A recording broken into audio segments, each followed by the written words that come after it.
Atëherë të nderuar qytetarë dhe shumë të nderuara media, gjykata kushtetuese dje foli, përsëriti atë që e kemi thënë që disa muaj si organizator të shoqërisë civile. Marrëveshje politike për me e konstituu kuvendin. Partia e parë duhet me përmbush obligimet kushtetuese për me bërë kompromis për votimin e kryeparlamentarit dhe nënkryetarëve përmes votimit të hapur. E drejta për të propozuar kandidatin për kryetar të kuvendit ta kanë grupet më të madh parlamentar. Kjo gjë është e ditur, kandidati do të më siguroj 61 vota për kjo drejt, nuk kupton pasaj që edhe me blloku kuvendin e Kosovës deri në pafundësi. Duhet me u kërku konsenzus ose kompromis i nevojshëm. Kjo drejt nuk mundet pra me u përdor për me blloku kuvendin. Ky detyrim vlen edhe për grupet e tjera parlamentare që nuk janë grupet parlamentare të mëdha, të para. Gjykata ka bërë të qartë se kushtetuta, rregullorja dhe praktikat parlamentare përcaktojnë procedurën e konstituimit të kuvendit. Asnjëherë nuk ka pasur votim të fshehtë për zgjedhjen e kryeparlamentarit. Ka pasur votim të fshehtë dhe ka sipas ligjit për presidentin, për anëtarët e gjykatës kushtetuese, për kryetarin e gjykatës kushtetuese, por nuk ka votim për kryetarin e kuvendit. Dhe kjo lidhet me atë që me datën 8 prill, kur është mbajtur mbledhja e parë e kryetarit të kuvendit me kryetarët e partive, përfaqësuesit e partive politike, kush përcaktuar randi i ditës dhe kryesuesi i seancës, zoti Dehari, këtë rand të ditës duhet ta ekzekutojë me përpikëri dhe jo duke devijuar nga ajo seancë. Ndërkohë, sipas gjykimit, tashmë kuvendi do duhej ishte dashur të konstituohet pra 30 ditë nga dita kur janë mbajtur zgjedhjet e fundit. Ama sot kanë kaluar më shumë se 2 muaj kur do të duhej të përfundonte seanca konstituive. Sot jemi në fund të muajit qershor, ndërkohë askush nuk flet se sot është dita ndoshta e fundit kur do duhet të rishikojë buxheti i Kosovës. Dhe ky rishikim nuk mund të bëhet sepse nuk ka as qeveri, as kuvend funksional. Sot kemi deputet që ushtrojnë funksione të dyfishta dhe kemi deputet të cilët nuk mund të kryejnë detyrat ose obligimet kushtetuese që i ka sipas ligjit dhe sipas kushtetutës.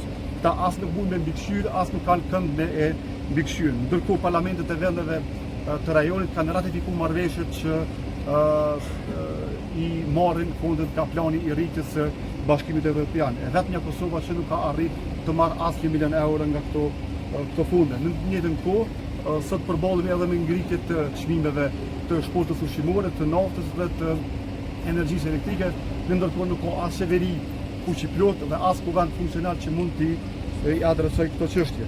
Sa më shumë vonohet ky funksionalizim i kuvendit, aq më të thella kanë u bë pasojat për qytetarët dhe për shpresat për një vend më të mirë.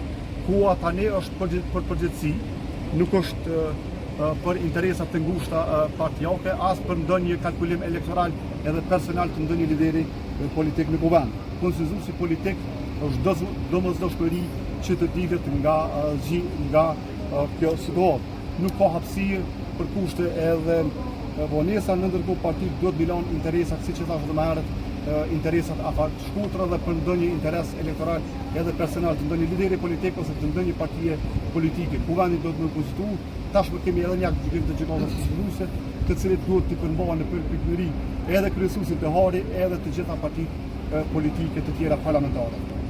Ky ishte sa i përket pjesës së parë, fjalën e merr Alleni.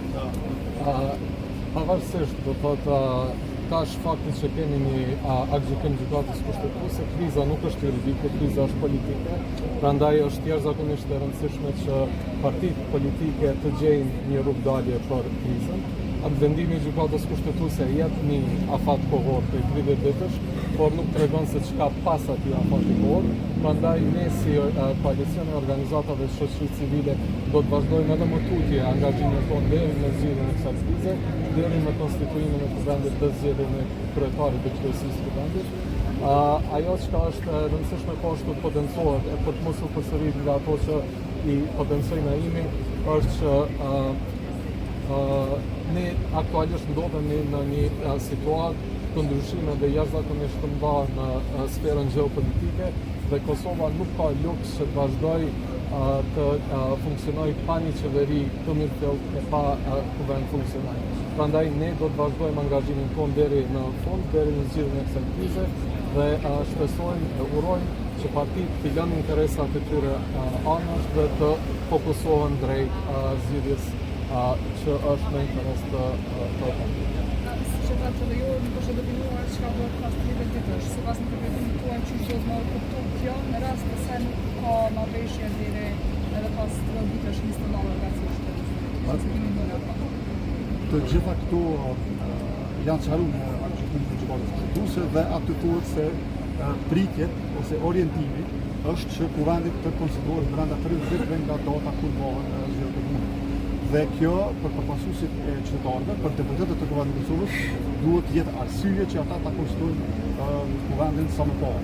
Pasojat dihen.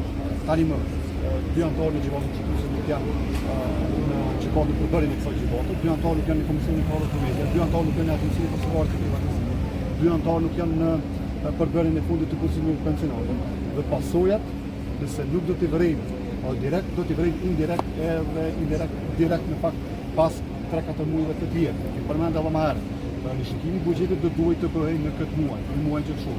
Nuk ka qeveri në detyrë, nuk ka qeveri funksionale, nuk ka kuvend funksionar që mundet me e bërë këtë në mënyrë që me i adresu çështjet e komunave. Janë 3 komuna të cilat nuk kanë buxhet ende dhe funksionojnë sipas buxhetit të kaluar. Si ka mundësi që deputetët e Kuvendit të Kosovës përfshi dhe veçanërisht shumicën parlamentare ose partinë politike që ka dhënë e para të mos e bëj kompromisin politik, cili do qoftë që është ai, nuk na takon neve që ta bëjmë zgjidhjen edhe propozimin për marrëveshje politike, por propozimin që të takohen dhe të bëjnë marrëveshje që të dilet nga ngërçi. Normalisht ishte dashur që përmes këtij aktgjykimi të skiccohet një rrugë pak më e qartë, pak më e mirë dhe më e lehtë në mënyrë që të dihet cilat janë pasojat, sepse ne pasojat i dimë në rast se nuk zgjedhet kryeministri i vendit në herën e parë, dimë cilat janë pasojat nëse nuk zgjedhet në herën e dytë, dimë edhe pasojat cilat janë nëse nuk zgjedhet presidenti në votimin e tretë, në zgjedhje. Ndërkohë nuk mund të shkojmë në zgjedhje për shkak të kryetarëve të Kuvendit. Por shtrohet pyetja, a kemi kohë dhe a ka luks Kosova të shkojë edhe një herë në kohë zgjedhje kur ne shkojmë edhe është caktuar data për zgjedhjet lokale.